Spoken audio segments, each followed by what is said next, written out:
Die wissensdurstige Scarlett und ihr Freund Matthias starten derweil ihren Tagesausflug. Sie wollen sich heute das gemeinnützige Projekt einer deutschen Auswanderin ansehen. Jetzt geht es weiter zu dem gemeinnützigen Projekt Nature Volunteers der deutschen Andrea Launhardt. Sie werden bereits von ihrem Ehemann Lal erwartet. Herzlichen Willkommen für die Sri Lanka. Das ist euer Auto. Nach einer kurzen Fahrt durch die Provinzstadt an der Westküste Sri Lankas erreichen sie schließlich ihr Ziel. Andrea und Lal haben hier vor einigen Jahren ein Ausbildungsprojekt für einheimische Frauen und Kinder gegründet. Lal hat uns jetzt hier zu Nature Volunteers hingebracht und ich bin jetzt ganz gespannt, was für Projekte, auch gerade für Frauen, die beiden, so Andrea und Lal, machen und was wir jetzt kennenlernen dürfen und was wir sehen. Bevor Sie die einzelnen Projekte in der großzügigen Anlage zu sehen bekommen, gibt es erstmal eine herzliche Begrüßung durch die deutsch-singalesische Familie. Hallo. Hi, hallo. Hallo. Hallo Scarlett. Hallo Andrea, Matthias. Schön, euch zu treffen.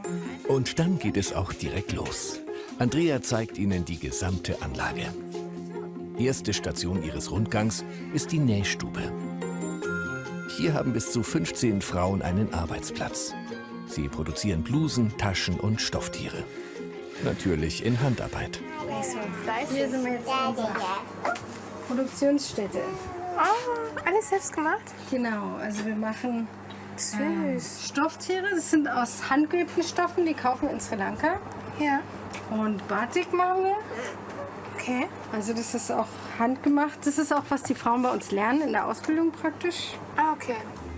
Und das Ergebnis kann sich sehen lassen. Die bunten Kuscheltiere gefallen vor allem den Kleinsten. In diesem Projekt wurden bereits über 300 Näherinnen fachmännisch ausgebildet. Vom Erlös der Produkte erhalten die Frauen einen fairen Anteil für ein selbstbestimmtes Leben. Das Projekt ist auch so wichtig, weil die Frauen wesentlich an Selbstvertrauen gewinnen und sie haben halt die Möglichkeit, theoretisch auch ihr eigenes Geld zu verdienen. Das heißt, sie sind unabhängiger vom Mann, was ganz wichtig ist, weil der Mann normalerweise bestimmt, was mit seinem Geld passiert. Und davon geht natürlich ein Teil für die Familie, für die Ernährung und für die Frau bleibt dann meist nicht so viel Geld übrig. Das heißt, es ist auch was sie selbst bestimmen kann, was sie mit dem Geld tut. Aber die Initiative hat noch mehr zu bieten. Hier bekommen lernschwache Kinder nach der Schule zusätzlichen Unterricht. Seit 2007 haben bereits viele freiwillige Helfer aus ganz Europa in dieser Anlage gelebt, gearbeitet und den Frauen und Kindern damit eine bessere Zukunft ermöglicht. Ich finde es Wahnsinn. Also es ist im Grunde einfach, damit die Kinder und die Mädchen auch nach der Schule die Möglichkeit haben, hier auf freiwilligen Basis das aufzuholen, was in der Schule einfach nicht gegeben wird. Auch durch den Tsunami und alles sind wahrscheinlich die Klassen jetzt auch mittlerweile so überfüllt, zu wenig Lehrer. Und dass es hier die Möglichkeit gibt, für Kinder und Frauen sowas zu machen, ist schon eine gute Auch Leistung. Scarlett und Matthias müssen bald zurück. Zum Abschluss ihres Besuches bekommen sie von ihren Gastgebern Andrea und Lal die Bürstenfabrik gezeigt. Hier stellen die einheimischen Frauen aus Kokosfasern Spülbürsten her.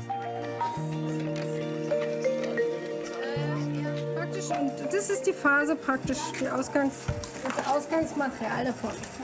Also die ist hier noch so alles zusammen. Also wird die erstmal rausgetrennt und die wird dann eingeweicht. Und das ist noch ein ganz schön anstrengender Prozess, die praktisch dann so gekämmt sozusagen in dem Zustand zu haben, dass man sie überhaupt auch dann weiter verarbeiten kann.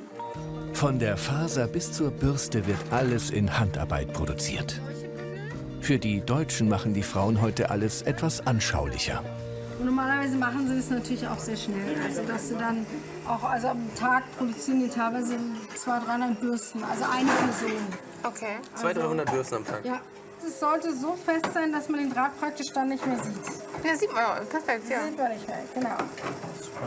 Also das ist jetzt so die Rohbürste. Ganz easy eigentlich, ja, stimmt. Es ist, du kannst es mal ausprobieren, es ist gar nicht, es geht schon auf die Hände. Ja? Also das ist schon, Darf ich mal? ja, sie kann die jetzt vorbereiten, ja. Noch ein kurzer Blick auf die perfekte Bürste, dann macht sich Matthias selbst ans Werk. Aber so einfach ist es nicht. Man braucht vor allem eines: Geduld. Langsam, sonst Langsam? reißt der Draht. Okay. Und dabei festhalten. Hier festhalten? Vorne Oder? halten, ja. Vorne hier halten, ja? Zeig, ja, So, genau. was jetzt. Dann musst du wegmachen, diese Metall Ah, das Metall raus. Okay. raus. Festhalten Und noch alles und dann nochmal eins, ja. drehen. Okay. Und dann Verstehe. And finish. Thank you. nehme mit deinem... Die kannst du dir mitnehmen.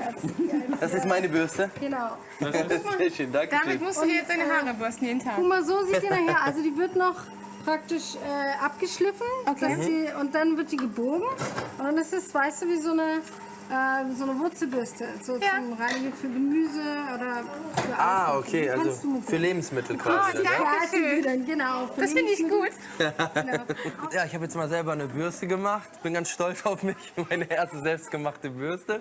Und wenn ich aber dann sehe, was quasi die Bürste dann auch im Verkauf im Endeffekt kostet, das sind ein paar Cent, da muss man schon ganz schön viel auch produzieren, dass man dann, wenn man jetzt 2 Cent pro Bürste quasi umgerechnet bekommt, dann auf seinen Lebensunterhalt kommt. Ne? Aber es ist für die Frauen eine gute Basis. Dank Andrea und Lall.